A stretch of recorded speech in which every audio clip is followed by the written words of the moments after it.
संपूर्ण वेदों का मूल प्रणव ओम मैं हूँ। आकाश में शब्द, मनुष्यों में पुरुषार्थ मैं हूँ। अनन्य चिंतन के लिए बहुत आवश्यक है ये बात समझ ले, क्योंकि हमारा मन किसी न किसी वस्तु, व्यक्ति, स्थान कहीं न कहीं तो जा ही रहा है। एकमात्र प्रभु की रूप माधुरी में तो डूबा नहीं। तो इसको जहां जहां मन जाए वहां वहां से भगवत भावना युक्त करना, उस वस्तु के रूप और उसके प्रभाव को समझना हो। श्री भगवान कह रहे हैं जल का अस्तित्व रस है, जलों में मैं रस हूं। अगर जल से रस हटा दिया जाए तो जल नाम की कोई वस्तु ही नहीं, उसकी सत्ता ही नहीं, क्योंकि ये रस तन मात्रा से ही जल प्रकट हुआ है। मूल इसका रस है। जितना द्रवित पदार्थ है सब का मूल रस है।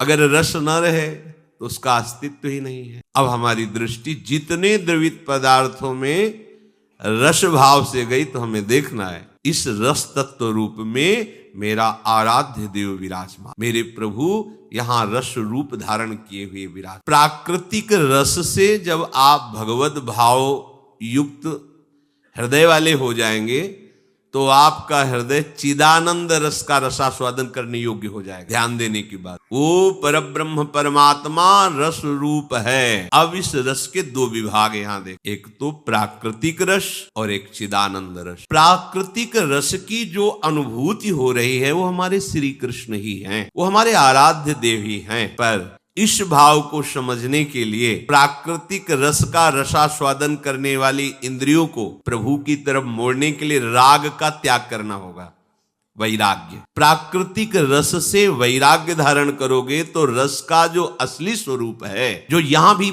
हमें रसास्वादन में आ रहा था, ये ऐसा है एक ओष कणमात्र रस का समुद्र। उसका अनुभव करके ही हम इस रस को जान पाएंगे। अगर हम इस रस को राग पूर्वक सेवन करेंगे तो बात करेंगे कि रस रूप में भगवान ये, पर पापाचार बंद नहीं होगा, असाधन बंद नहीं होगा, भगवत विरोधी वृत्तियां नष्ट नहीं होंगी। ये अनुभव गम्य संतों के वचनों के आधार पर, शास्त्र के वचन सीधे नहीं समझे जा सकते। इसीलिए महापुरुषों ने कहा प्रथम सुने भागवत भक्त मुख भगवद वाणी। अनुभूत भक्तों के मुख से भगवद गीता जी, श्रीमद् भागवत आदि प्रथम श्रवण करे, जिससे संसार के प्रति राग का त्याग हो जाए। यदि हम ये सिद्धांत हृदय में नहीं धारण करते राग त्याग का, तो ये होगा कि भगवान ही तो सब रसों में है, तो हम भगवान का ही आनंद ले रहे हैं। तो आपका राग त्याग ना होने के कारण उपासना न बन के दुर्वासना बनती रहेगी और उसी से दुर्गति हो रही। अब इसके आंतरिक रहस्य को समझना है। हमें रस समुद्र प्रभु तक पहुंचना है। इसलिए मैं जहां कहीं भी रसास्वादन हो रहा है द्रवित रस का, तो मानना है मेरे प्रभु के अंश से ही ये प्रकाशित है। ये रसास्वादन, ये आकर्षण, ये सुख वृत्ति मेरे प्रभु की। पर वहां तक पहुंचने के लिए मुझे इस वस्तु, व्यक्ति, स्थान के राग का त्याग करना होगा। जो इस बात को नहीं समझता है वो गलत मार्ग को छोड़ नहीं पाता है।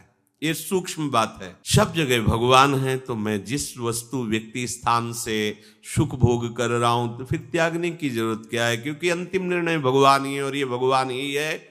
वो अपनी वासना की पूर्ति के लिए ऐसी बात कह रहा है, उपासना की पूर्ति के लिए नहीं। तो बीच का जो आंतरिक भाव अनुभूत संतों के द्वारा समझा जाता है। इस बात को समझने के लिए आपको पहले इस रस का त्याग करना होगा, जो प्राकृतिक रस है। इससे वैराग्य भावना करनी होगी, तब जाकर के रसघन मोहन मूर्तिम का परिचय मिलेगा। और जहां उनका परिचय मिला तो इधर आपको उन्हीं का साक्षात्कार होगा। संसार का आसक्त चित्त कभी भगवत साक्षात्कार नहीं कर सकता।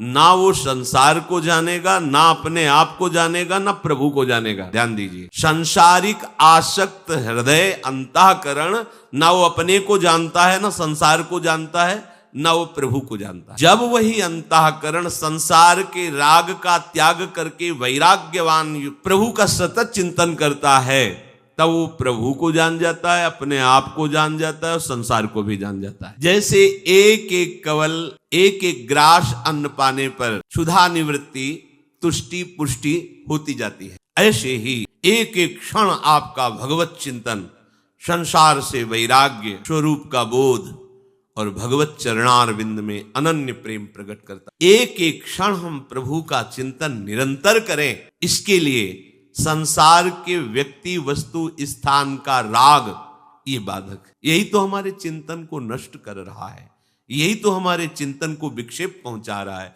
तो इसी को हम भगवत भाव में ले, जितना भी रस है वो प्रभु ही, प्रभु के बिना इन द्रवित पदार्थों का जल का कोई अस्तित्व नहीं। चंद्रमा और सूर्य में जो प्रकाश करने की एक विलक्षण शक्ति है उसका नाम प्रभा है। प्रभास्मि शशि सूर्यो, भगवान कह रहे हैं वो मैं हूं जो चंद्रमा में और सूर्य में प्रभा है। बिना प्रभा के अस्तित्व नहीं चंद्र और सूर्य का, तो चंद्र और सूर्य का भी अस्तित्व जो प्रभा है वो मेरे प्रभु। देखो कितना सुंदर अनन्य चिंतन में जो बाधक भाव उसका त्याग करने का सूत्र मिल रहा है।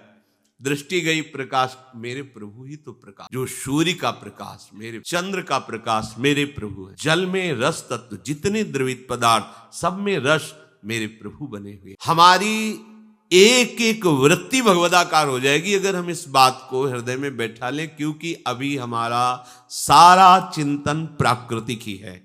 वस्तु, व्यक्ति, स्थान, देह आदि को लेकर ही हमारी इंद्रियां विचरती रहती। प्रभा रूप तन्मात्रा से उत्पन्न होती है, रूप तन्मात्रा में रहती है और रूप तन्मात्रा में ही लीन हो जाती है। अगर चंद्रमा और सूर्य से प्रभा निकाल दी जाए तो चंद्रमा और सूर्य कुछ है ही नहीं। जैसे जल से रस हटा दिया जाए तो जल कुछ है ही नहीं, ऐसे ही प्रभा हटा दी जाए तो सूर्य चंद्र है ही नहीं, उनका अस्तित्व ही नहीं है। प्रभु ही सूर्य और चंद्र के रूप में प्रकाशित हो रहे, प्रभु ही जल रूप से प्रकाशित। संपूर्ण वेदों में उसका मूल प्रणव ओम, ये मैं ही हूं। सबसे पहले प्रणव प्रकट हुआ, आओ मा ओम, इससे त्रिपदा गायत्री हुई, त्रिपदा गायत्री से वेदत्रयी प्रकट हुआ। इसलिए समस्त वेद का सार प्रणव, और वो प्रणव मैं हूं। अगर वेद से प्रणव हटा दिया जाए तो वेद का अस्तित्व ही नहीं। जैसे जल में रस, सूर्य चंद्र में प्रभा, ऐसे ज्ञान समुद्र वेद में प्रणव मैं ही हूं। यह आकाश के कारण है। परिचय, इस शब्द प्रकट, जहां शब्द है वहां आकाश तत्व विराजमान है। भगवान कह रहे हैं आकाश शब्द तन्मात्रा से पैदा होता है। शब्द तन्मात्रा, शब्द तन्मात्रा में रहता है, अंत में शब्द तन्मात्रा में लीन हो जाता है। भगवान कह रहे शब्द तन्मात्रा मैं हूं। अगर आकाश से शब्द हटा दिया जाए तो आकाश का अस्तित्व ही नहीं। जैसे हर शब्द में आ विराजमान है, अगर उससे आ हटा दिया जाए तो अक्षर का अस्तित्व ही नहीं। का, खा, गा, घा, कहीं भी किसी भी अक्षर आ, एक एक अक्षर में आ ब्रह्म स्वरूप। भगवान कह रहे हैं हर शब्द ब्रह्म। पर ये अनुभव करने के लिए दो विभाग करने होंगे, एक प्रापंचिक शब्द और एक भागवतिक शब्द। प्रापंचिक शब्द का त्याग करके भागवतिक शब्दों का कथन श्रवण करके भगवत तन्मयता, तो फिर आपको चराचर जगत में एक ही बात दिखाई देगी, एक ही बात सुनाई देगी, मेरा प्रभु। प्रभु की मधु, महापुरुषों को और शब्द नहीं सुनाई देते, अपने प्रभु की बात सुनाई देती। जैसे हमें प्रभु की बात नहीं सुनाई देती, प्रपंच की सुनाई देती, क्योंकि श्रवणेंद्रिय की क्षमता नहीं है। जब इसके दो विभाग करके एक का त्याग करोगे, एक में अनुराग करोगे, तो जहां त्याग किया था बाद में अनुभव हो जाएगा सर्वम खलमिदम। पर इसकी पद्धति है, ऐसा नहीं कि सब ब्रह्म स्वरूप है शब्द। अब हम प्रपंच बोल रहे हैं, गंदी बातें बोल रहे हैं, लोक कथा, ग्राम्य कथा, विषय कथा, हम कहें ब्रह्म है तो ब्रह्म, पर आप इसी से दुर्गति को प्राप्त हो रहे हैं। क्यों?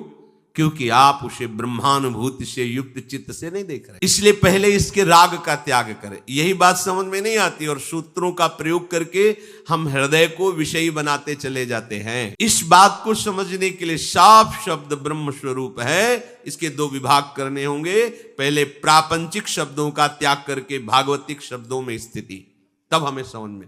हर अक्षर में ब्रह्म विराजमान है। आज ऐसे सर्वत्र अक्षर में विराजमान है, हर शब्द ब्रह्ममय है, भगवत स्वरूप है। मनुष्यों में पुरुषार्थ मैं हूं, मेरा स्वरूप पुरुषार्थ है। पुरुषार्थ जो हमारे अंदर की सामर्थ्य, वो प्रभु। सामर्थ्य हट गई क्या रहेगा? हमारी सामर्थ्य क्या है? प्रभु है। पर अहंकार में इसी सामर्थ्य से हमारी दुर्गति हुई है। हर बात को समझो, देह भाव करके इस अहंकार में विचरण करने से हमारी दुर्गति हो गई। वो है भगवत स्वरूप। जो बल है, पौरुष है, ये भगवत स्वरूप है, प्रभु का दिया हुआ है। पर देखो, अब इस बात को समझने के लिए पहले मैं के द्वारा जो पौरुष का भाव है उसे त्याग करना हो, ये भाव स्वीकार करना होगा। ये प्रभु प्रदत्त हमारे हृदय में ये पौरुष है। इस पौरुष का प्रयोग दूसरों को सुख प्रदान करने, सुख देवे को चाव, बहुत जल्दी जीवन मुक्त होने के लिए ये बहुत सुंदर सूत्र है। अपने पौरुष का प्रयोग दूसरों के सुख के लिए करे, शास्त्र संयम में रहकर। इसलिए खोल के एक एक शब्द कि नहीं तो आप उसे गलत मार्ग में ले जाएंगे। दूसरा, अपनी वासना की पूर्ति के लिए प्रेरित कर रहा है तो हम कहेंगे दूसरों को सुख देने के लिए। शास्त्र मर्यादा से युक्त होकर अपने पौरुष का प्रयोग परहित के लिए करे, वो पौरुष राग का त्याग करवा देगा, देहाभिमान का त्याग करवा देगा। तब आप देखेंगे कि जो पौरुष आप में वो साक्षात श्री भगवान ही बने बैठे हैं। मनुष्यों में असली पुरुषार्थ है भगवत तत्व में स्थित हो जाना। तुम बड़े पौरुष वाले तभी माने जाओगे जब देह भाव, इंद्रियों की विषय भोगों में प्रवृत्ति, मन का विषयों के प्रति संकल्प, बुद्धि का विषयों के प्रति सुख का निश्चय, इसको पलट दो अपने पौरुषार्थ से, पौरुष से पलट दो। और प्रभु में निश्चय, प्रभु में सुख है, संकल्प प्रभु की प्राप्ति, चिंतन प्रभु के नाम रूप लीला का, अहम प्रभु के दासत्व का, यह है। हम इस पौरुष का प्रयोग दूसरों को दुख देने में, दूसरों के स्वत्व का अपहरण करने में, इंद्रियों को संतुष्ट करने में, मन को दुलार करने में, पुरुषार्थ, धर्म, अर्थ, काम, मोक्ष। पहले धर्म और मोक्ष, बीच में है अर्थ और काम। अगर आप धर्म पूर्वक पौरुष से धर्म की रक्षा करते हुए अर्थ कमाओगे तो आपकी कामनाएं आपको बांध नहीं पाएंगी, वो मुक्त मार्ग की तरफ आपको ले जाए। यदि आप धर्म का त्याग करके अर्थ कमाएंगे तो कामनाएं ऐसी होंगी जो आपकी दुर्गति करा दे। विमुख करके भगवान से नाना प्रकार की अशांति, क्लेश, बंधनों को प्राप्त कराएंगे। ये तुम्हारा पौरुष धर्म और मोक्ष के बीच में अर्थ और कामना का सेवन करने के लिए धर्म पूर्वक अर्थ कमाओ और धर्मयुक्त कामना से जीवन निर्वाह करो तो तुम मोक्ष पदवी के योग्य हो जाओ। इस जीवन का परम पुरुषार्थ है अब हमारा जन्म कर्म बंधन से युक्त ना हो, हमें प्रभु की प्राप्ति हो। मनुष्य को, केवल मनुष्य को यह अधिकार मिला है कि वो भगवत प्राप्ति कर सकता है, अन्य योनियों को नहीं। देवता भी तरसते हैं कि हमें कब मनुष्य शरीर मिले और मैं ऐसा भजन करूं कि ब्रह्मलोक से भी परे जो आनंद है उसको मैं प्राप्त। वो आपने को अवसर मिल गया है। जैसे ये कहा जाता है कि हमारे अंदर सामर्थ्य नहीं है, हम ये नहीं कर सकते, तो आप गलत सोच रहे हैं। आपका पौरुष भगवान है, भगवान असीम अनंत बलशाली है। आप अपने को देह भाव से मानकर विषय भोगों में लगा दिए, इसलिए आपकी आध्यात्मिक ऊर्जा शक्ति नष्ट हो गई। आप कहते हो मेरे में सामर्थ्य नहीं कि मैं इस भोग के बिना रह सकूं, इस व्यक्ति के बिना रह सकूं, इस वस्तु के बिना रह सकूं। ये आपका ज्ञान। आप में अनंत सामर्थ्यशाली प्रभु ही आपका पौरुष बनकर बैठे हुए हैं। यदि आप असत का त्याग करके उस पौरुष का सत में प्रयोग, आप अपार बलशाली, आप अपार बलशाली हैं और आपका पौरुष आप हैं, फिर क्या कमी। मेरे बल श्री वृंदावन रानी, ये पौरुष भगवान स्वयं पौरुष रूप से विराजमान। चूको मत, बढ़िया अवसर है, निकल चलो। श्री भगवान कह रहे हैं मैं पृथ्वी में गंध हूं। गंध हटा दिया जाए तो पृथ्वी का अस्तित्व। पृथ्वी में पवित्र गंध मैं हूं, अग्नि में तेज मैं हूं, संपूर्ण प्राणियों का जीवन शक्ति मैं हूं, तपस्वियों की तपस्या मैं हूं। पुण्यो गंधः पृथिव्याम, पृथ्वी गंध तन्मात्रा से उत्पन्न हुई है, गंध तन्मात्रा रूप से रहती है और अंत में गंध तन्मात्रा में ही लीन हो जाती है। गंध के बिना पृथ्वी का कोई अस्तित्व नहीं है।